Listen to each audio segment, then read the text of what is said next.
It is Friday, and it was rainy earlier, but now it looks like it's cleared up a little bit. Though it's supposed to, be a little showers here and there throughout the weekend scattered, but we do need the rain, so it's all good.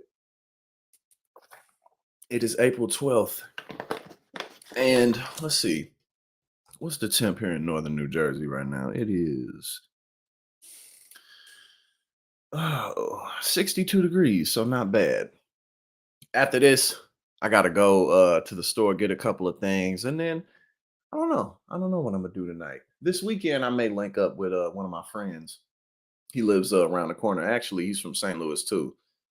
He does camera work. He's an engineer, but he does camera work and stuff like that. But also, again, he's from St. Louis too. Might link up with him, maybe get a workout in or something. I don't know. But either way, it is springtime, and the weather has certainly improved. So let's go ahead and jump into it because it's not a ton of stuff to go over today, but there is enough that I think. Oh, there we go. I had this thing on mute, but there is enough that I think it would be good for us to go ahead and jump into some of it. So let me see what's good real quick. We got Trump raging, Trump being mad, and two. Hold on. So yesterday we talked a lot about what did we talk about yesterday? Obviously, we talked about the death of O.J. Simpson. We went over that some. We talked about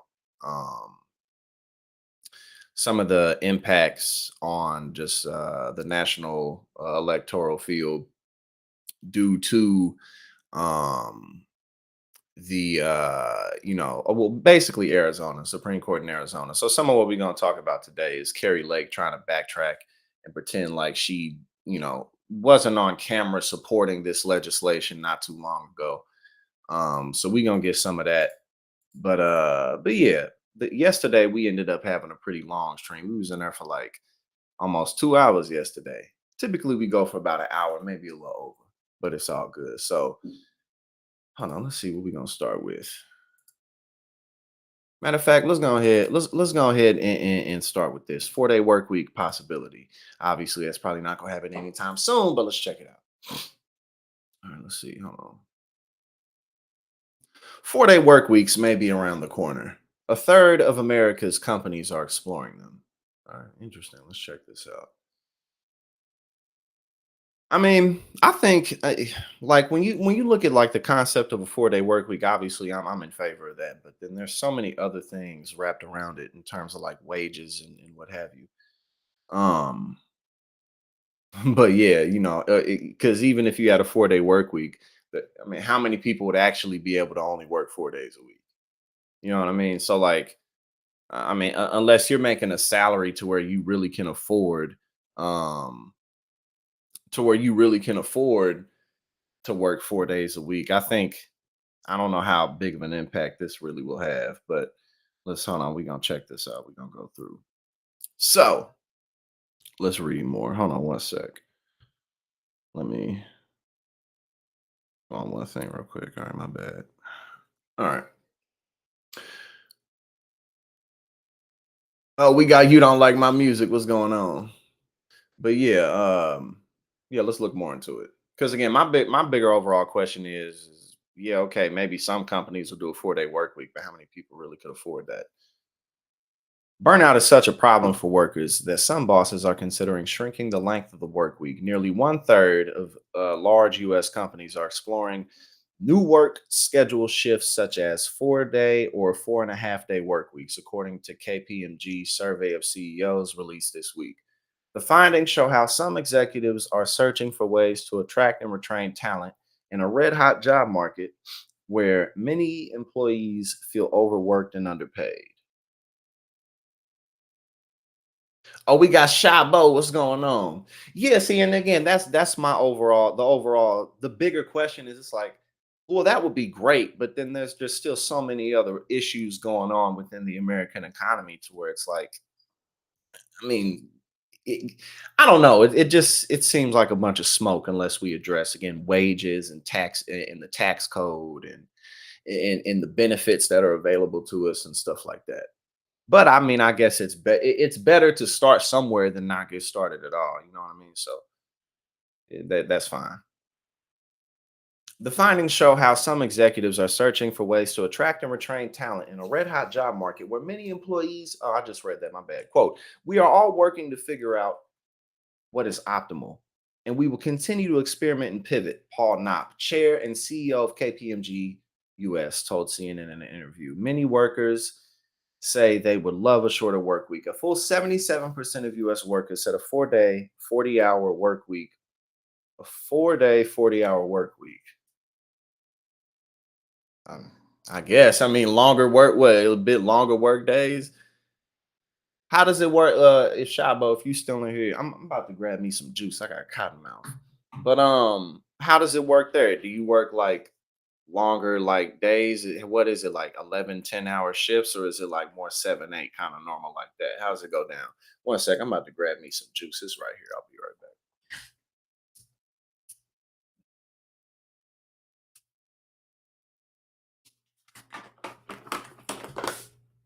When you chiefing on the ganja, you know what I'm saying? Water is life, but then when you got cotton mouth, you need something with a little more oomph to it. You need something with some oil in it. You know what I mean?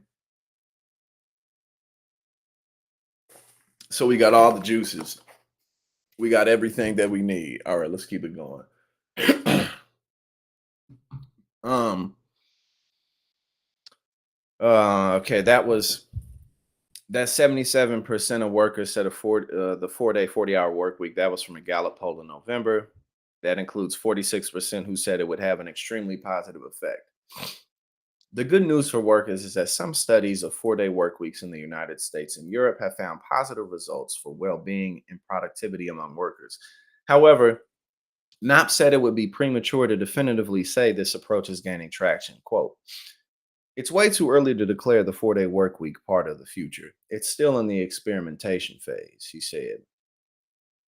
CEOs are still trying to understand how such an approach would work, how it would impact the mental and physical health of employees, and whether it drives down costs by creating healthier environments.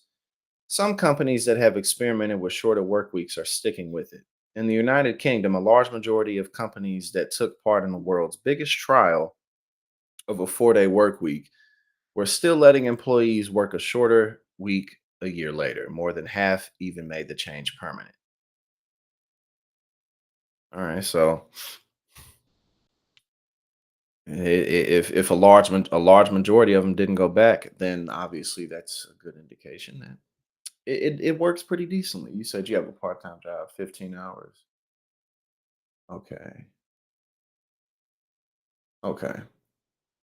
But yeah, no, America, and then America, I mean, there's a broader American economy, but realistically, I mean, America has many economies, and so does every country, but America's huge. You know what I'm saying? Like Denmark is, I don't know how big Denmark is, but it's the size of like one of our states. So like it's just, it makes corruption that much more tight.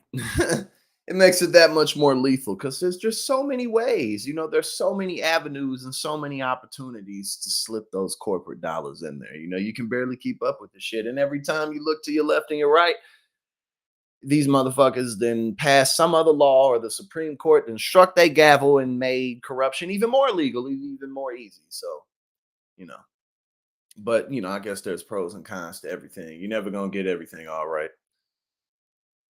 All right. Well, AI shorten the work week. Of course, a shorter work week may not work everywhere. Knopp said that while a 4-day work week could make sense in finance, marketing, and some other office jobs, it may not in industries like healthcare where there are labor shortages. Quote, my guess is a widespread 4-day work week could be years away, if ever, he said.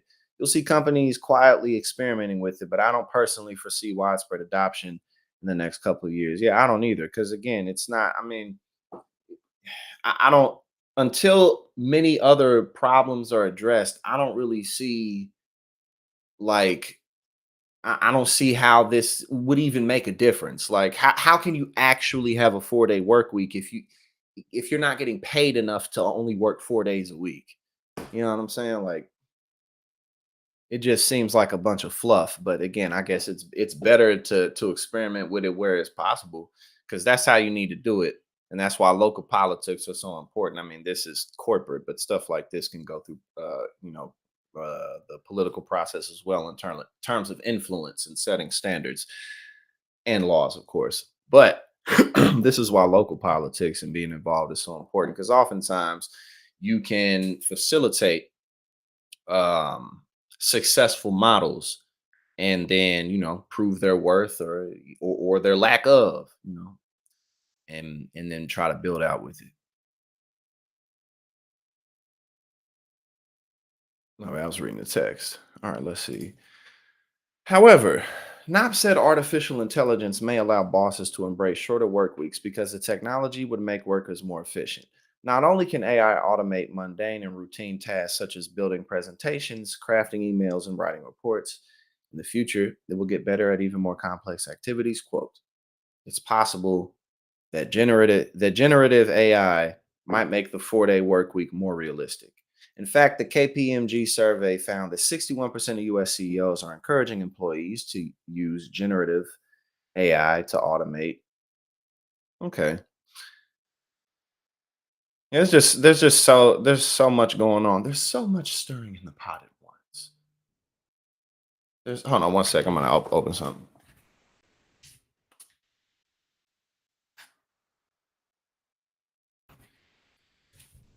There's so much stirring in the pot at once. But yeah, my broader question is until wages are addressed, things like inflation, general inflation, rising cost of living, stuff like that. Until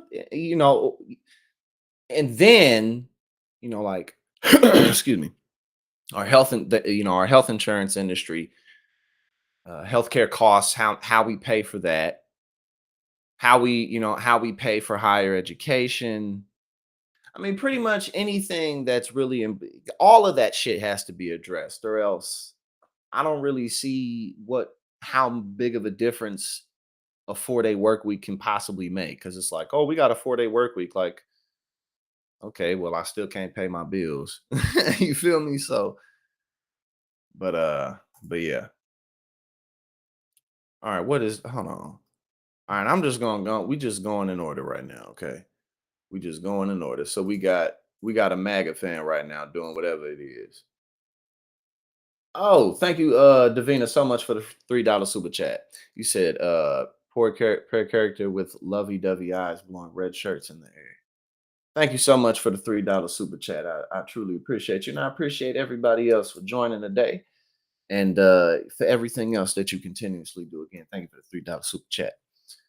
MAGA fan tells CNN Trump is doggone close to Jesus. Well, man, You know, honestly, I would say, yeah. I mean, obviously, MAGA is overall, in general, a cult. And sure, I think that there's people who will say things, and obviously, a lot of these people aren't well. Then there's a lot of stuff that will be said that I don't feel like necessarily reflects what they truly believe. You know what I'm saying? Like, I think a lot of the times these people will just say things and just because it came out of their mouth. It's not that deep. But it's still a cult, you feel me? So, like, they believe it at the same time. Donald Trump to Jesus Christ. Oh, And damn, now that's a church sad leaders video. We not finna watch all this. are fighting back. CNN's Donny O'Sullivan explores what's going on. Your t-shirt says Jesus Christ 24. Yes, Is he on the ballot? he's not on the ballot, but Trump is so doggone close. Do you believe America's a Christian country? We were founded on Christianity, sir. And I still believe it's a Christian country. Are you a Christian?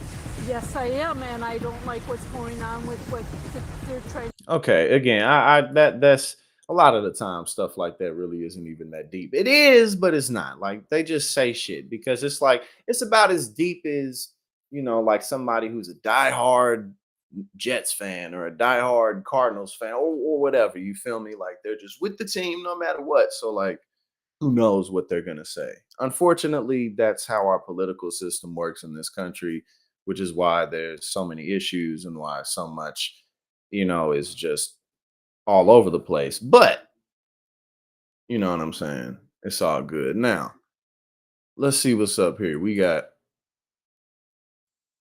House passes FISA reauthorization bill after previous GOP setback. Let's see what's up. Fight over FISA and what it means for our national security. Moments ago, the House voting to reauthorize that key and controversial surveillance law in the fight against terrorism. Some lawmakers had been hesitant to renew the Foreign Intelligence Surveillance Act, commonly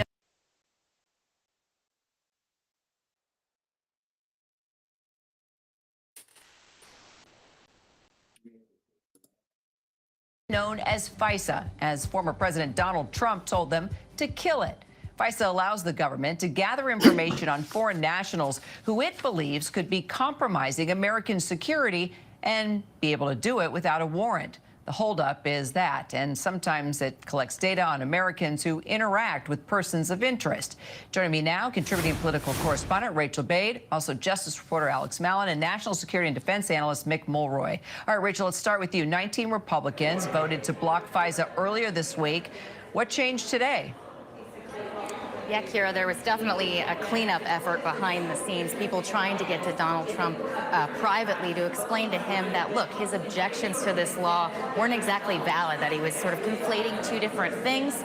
There was also an attempt to win him over by shortening the length that this law will be extended. Currently, before it was amended, would have been extended for 5 years. They shortened that to 2 in this House version, and that is what just passed right now. Basically, Trump allies are going to be able to say, look, we're extending it for a little bit. If Donald Trump wins the White House this fall, he's going to have a chance to change the law how he wants to, and that's how they got people on board, Kira. So, Alex, the FBI director says that the terror threat against the U.S. is surging because of the Israel-Hamas war. He was on the Hill yesterday urging lawmakers to renew the act. So what does the DOJ say about FISA and how crucial it is to our national security?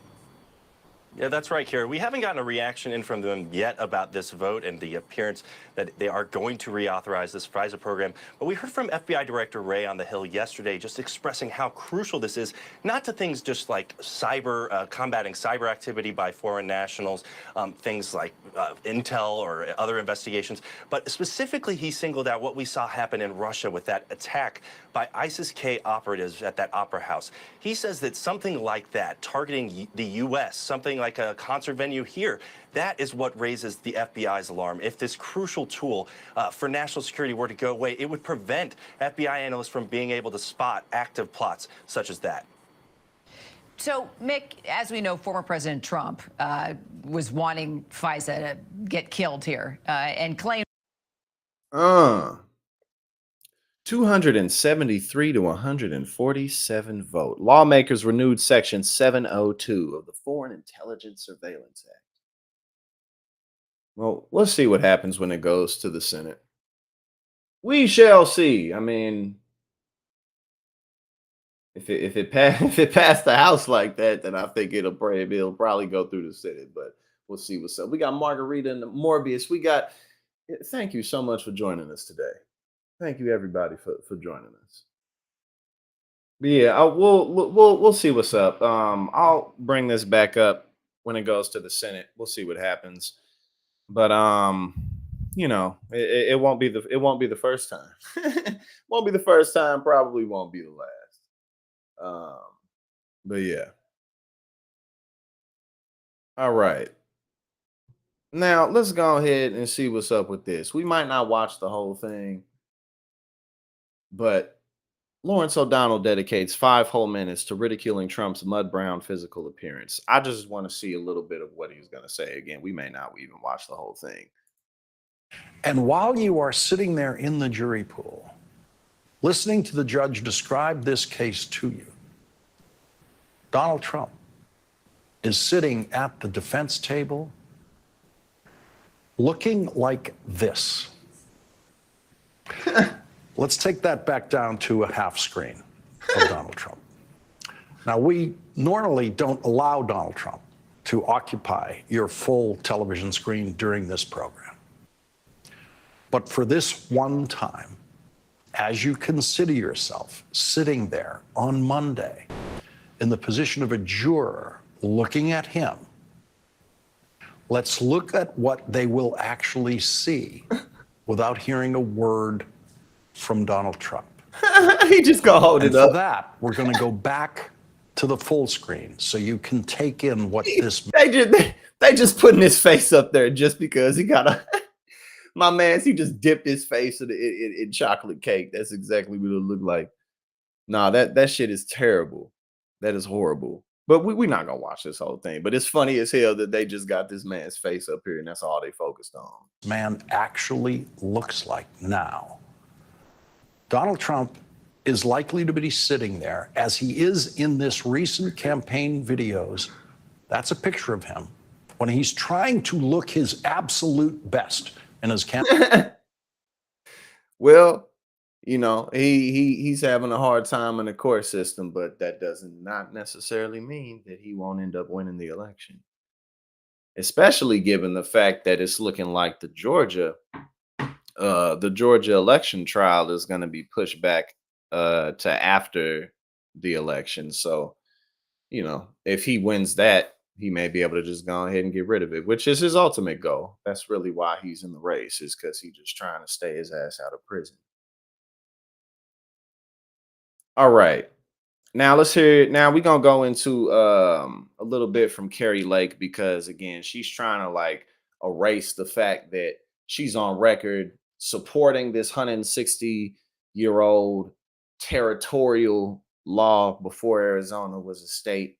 Arizona became a state in 1912, which was not that long ago.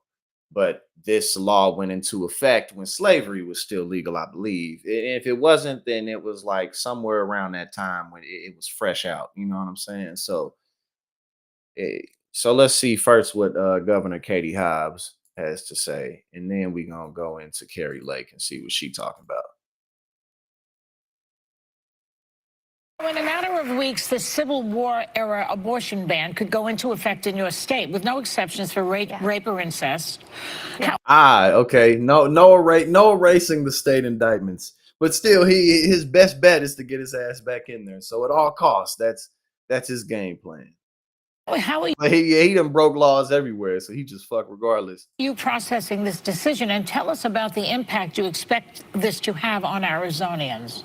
Well, this is absolutely outrageous. And, you know, we can talk about how crazy it is that a law passed in 1864 by 27 men now controls the lives of millions of Arizona women. But I want to talk about the effect that's going. Brewski, what's going on? Good to have you back. And apparently I did it at the perfect time and on both occasions. So thank you so much for being here, as well as you, Sean Gallagher. To have on women. Oh, well, shit. Well, there you go. He can't erase it. So perhaps it'll be there you go. Well, thank y'all for correcting me.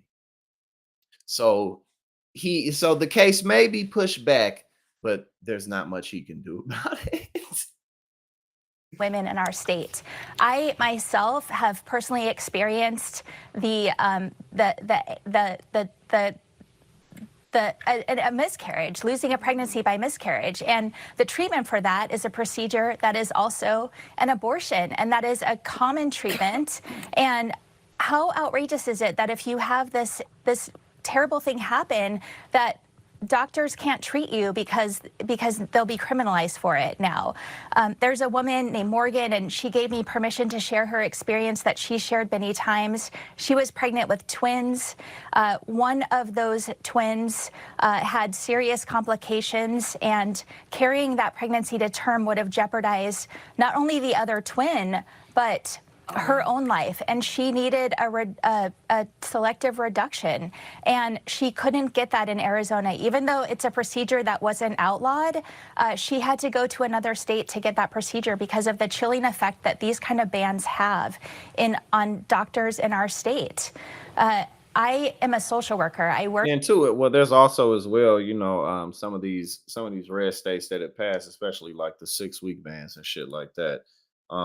You know, some of these states are surrounded by other states where abortion also is illegal. So if you can afford it, you know, if you can take off the time, you may have to go several states over, which obviously a lot of people can't do. worked with domestic violence victims, and I saw time and again how these abusers controlled their victims in so many ways. Reproduction was one of those. And the impact, the devastating impacts of not having control over their own bodies and what that did for them, that is the reality that Arizona women are living in today. Governor, as you just mentioned, doctors under this law could face up to 5 years in jail for performing abortions. And while you and your attorney general are promising not to enforce it, that may not provide enough cover for clinics to keep their doors open. But at this point, can you guarantee women's lives will be protected if this goes into effect? I unfortunately cannot make that guarantee. I am, as governor, doing everything in my power to ensure that women can get the health care that they need and that doctors won't be criminalized for providing it. That's why I issued the executive order I issued a year ago that will protect women and doctors from prosecution.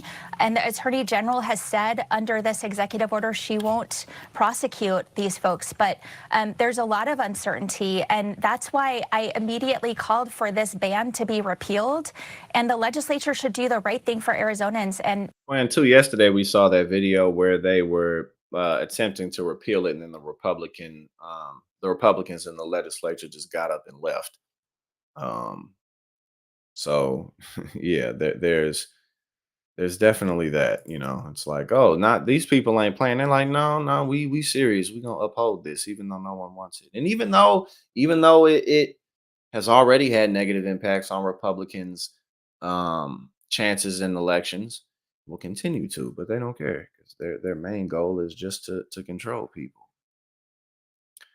All right, hold on. Now let's see. Now we're gonna get to Carrie Lake. Carrie Lake explains her new position on personal and private abortion issue. Quote, "I chose life, but I'm not every woman." Well, I don't remember. I think she was on a radio show where she was expressing support. She was expressing her support for for this law. And I think a lot of it is because, like, did she really expect for the Arizona Supreme Court to uphold that or to push that forward? I don't know if she did. I don't think she did, because if she did, she wouldn't be backpedaling now, because they realize how stupid and crazy it is. Okay, here we go. This total ban on abortion that the Arizona Supreme Court just ruled on is out of line with where the people of this state are. The issue is less about banning abortion and more about saving babies. I agree with President Trump. This is such a personal and private issue. I chose life, but I'm not every woman. I want to make sure that every woman who finds herself pregnant has more choices so that she can make that choice that I made. Imagine if Republicans would have just like had that general position this whole time. Like from the standpoint of like not actually reversing Roe v. Wade and just being like, you know what? I personally don't believe that abortion is a route that I would take, but I can't speak for every woman. If Republicans would have like done that years ago, then obviously none of this would have happened. But doing it now, it's hollow words. It doesn't mean anything because the states are still taking the actions that they are. I'll never forget the first time I got pregnant, taking that pregnancy test, looking down, and I was excited, but I'll be honest, I was afraid as well. I was nervous.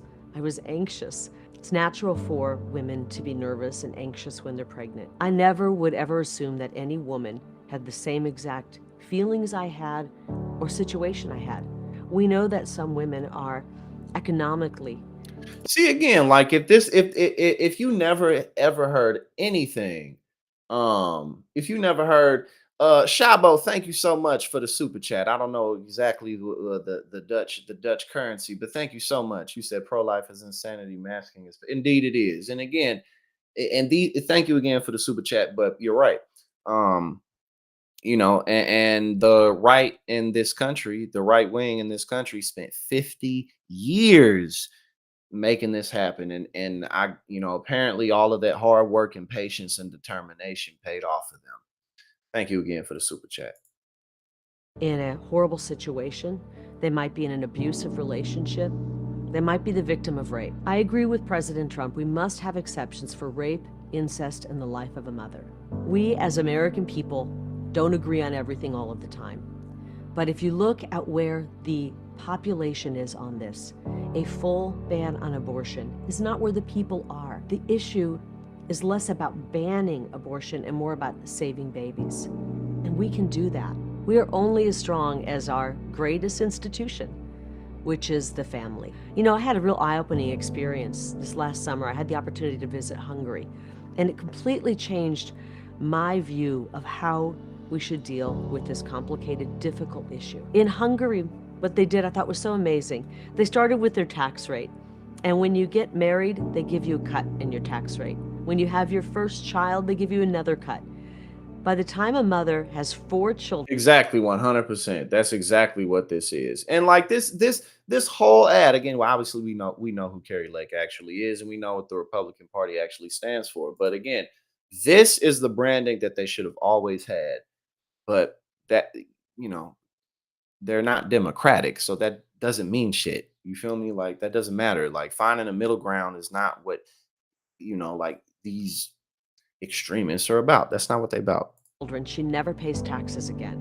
That's called a baby bonus. I think we should do that here in America. We bail out banks and multinational corporations all the time. When's the last time we've given an assist to a struggling mother and a family? So many young people are saying, I don't ever think I could become a mother or father because, heck, I can't even afford to get by on my own. How would I ever become a parent? They see the economy faltering. They see crime rising. They're working 2 and 3 jobs, and it's still not enough to get by. We need to make sure that our economic policies are growing our economy and making our young people prosperous as well, so they can live that American dream. And the American dream means being able to afford to have a family. This is like, if she would, and look, if she would have done this, like if this would have been her presentation, her energy, her attitude, her approach, she may have even become governor of Arizona. She may have even done that. Like, this is like, it's like we're listening to an entirely different person right now. And watch those beautiful children grow. Ask any mother, no matter what she's accomplished in life, and she will say, my greatest accomplishment, my greatest achievement is being a mother. Ruby came out. She was born on a Sunday morning at 6:39 a.m. And I'll never forget that moment of watching my baby come out and holding her for the first time. Ruby was just 10 months old when I found out I was pregnant with Leo.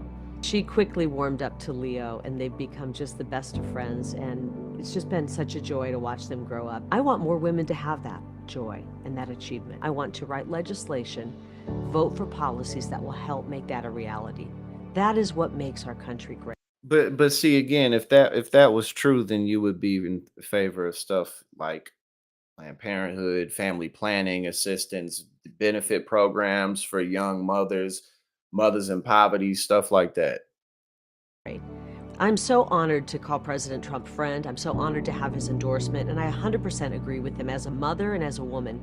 He did so much to help save babies and protect women, bringing down the unconstitutional Roe v. Wade, which people on both sides of the issue admitted was unconstitutional, and allowing we the people to decide this issue.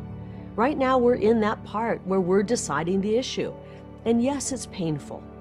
Yes, it's difficult. Yes. Again, where the hell has this been? Where has this been? If she would have done this the whole, but it's not who she is. This is just, it's amazing to watch this. And this is why I'm really watching this all the way through, because it's like, this is actually good. But like, if you would have done this way before, if you wouldn't have ran for governorship, you know, on all this MAGA shit, and this was your approach to stuff, you probably would have won. You could have won.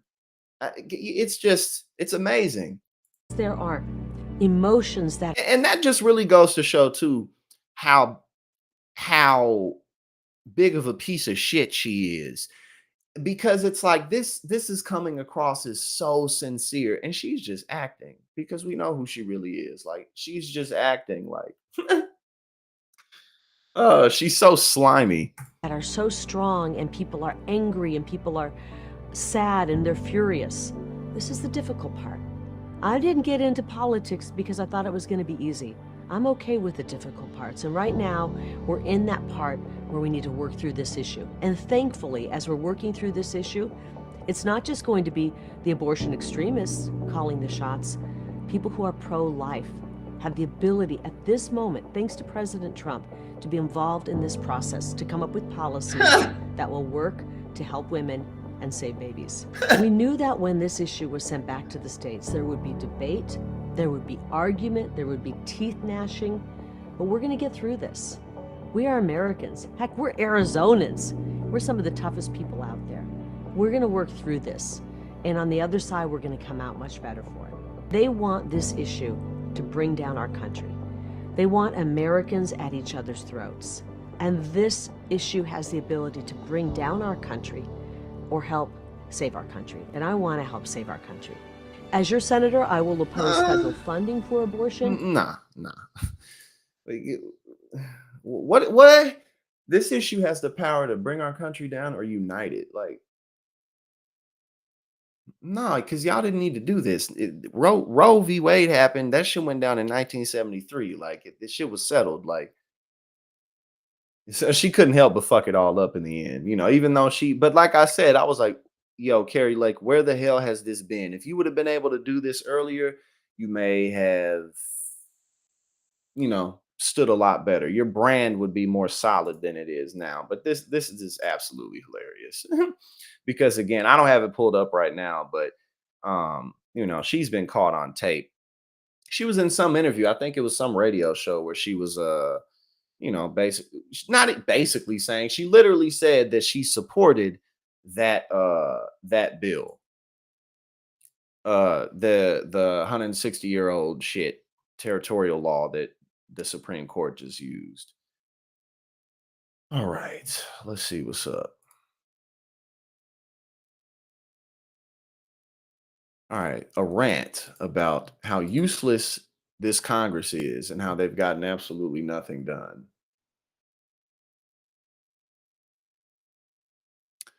This Congress is an embarrassment. Dan Abrams absolutely nukes House and Senate with bonkers stats on their historic futility.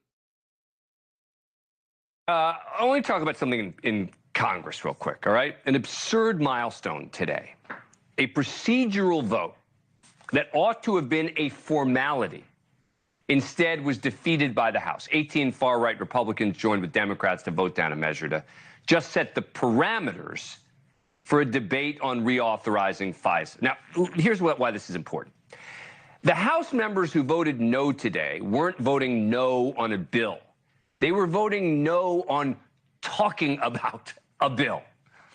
It is the 7th time since 2023 that what's called a rules vote has been defeated. Prior to this, a rules vote hadn't failed since 2002. But bigger picture, it's just another troubling statistic for this embarrassing 118th Congress, on track to go down as the least productive Congress of the last half century, by far. Look, everyone loves to hate Congress, right? This is a different level. And by the way, I'm not even talking about the ugly speaker fights and all the absurd committee hearings and the dead on arrival impeachment of Secretary Mayorkas. But if you actually take a look at the numbers, if you go through what our legislators have actually accomplished in this term, and I assure you it won't take you long, you'll see that the problems in this Congress are way worse than you probably think. Overall, this narrow majority Congress has been dominated by members who want to score cheap political points and hone their personal brands. It's not just party over country anymore. It's now personal notoriety over country and even self over party. According to GovTrack, a website which keeps stats on Congress with 2/3 of the term already in the books, the current Congress has enacted only 47 pieces of legislation. At the current pace, they'll finish with 71. For perspective, the previous low over the last half century, 284. That was set by the 112th Congress from 2011 to 2013. So think about that. The present Congress is on track to be 4 times less productive than the least productive Congress of the last 50 years.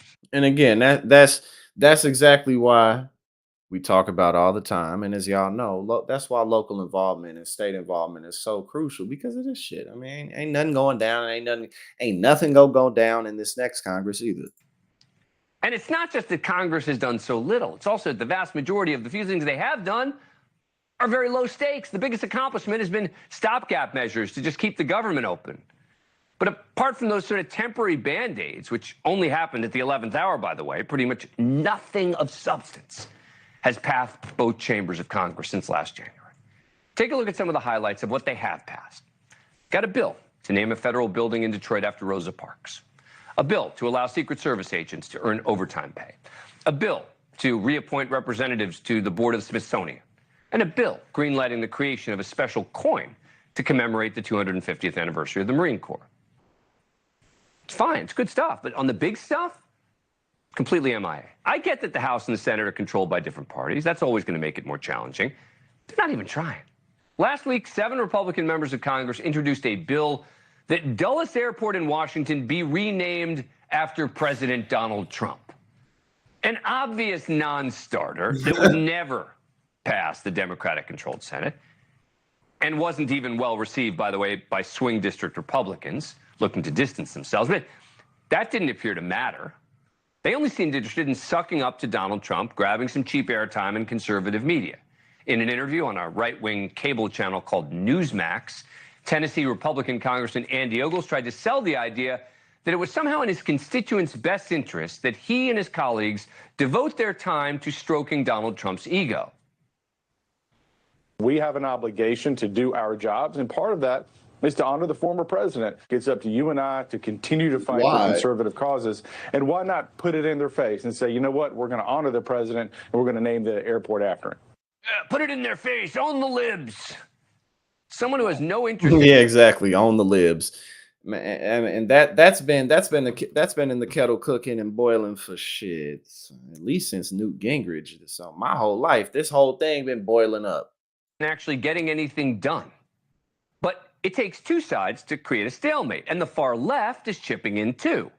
In response to the Republicans' push to rename D.C. Airport after Trump, 3 Democrats countered with a bill to rename a federal prison after the former president.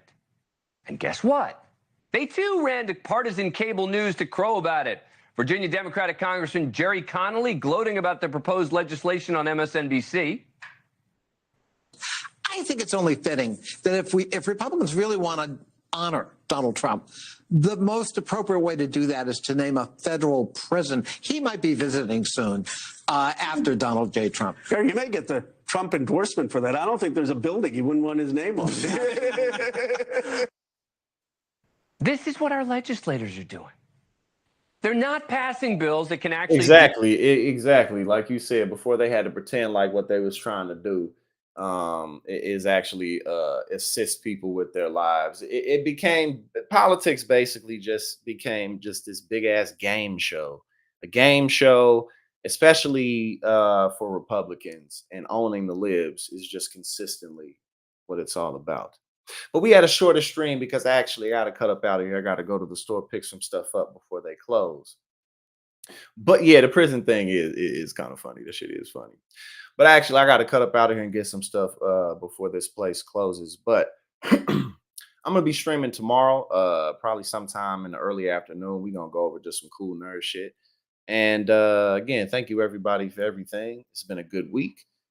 We got some new subscribers this week. And next week also, I'm going to be posting and hosting lots of content and discussions about mental health, specifically men's mental health, how to navigate it, healthy ways to cope, etc. I'm really looking forward to it. So y'all have a fantastic rest of the day and a good weekend, and I will see you tomorrow.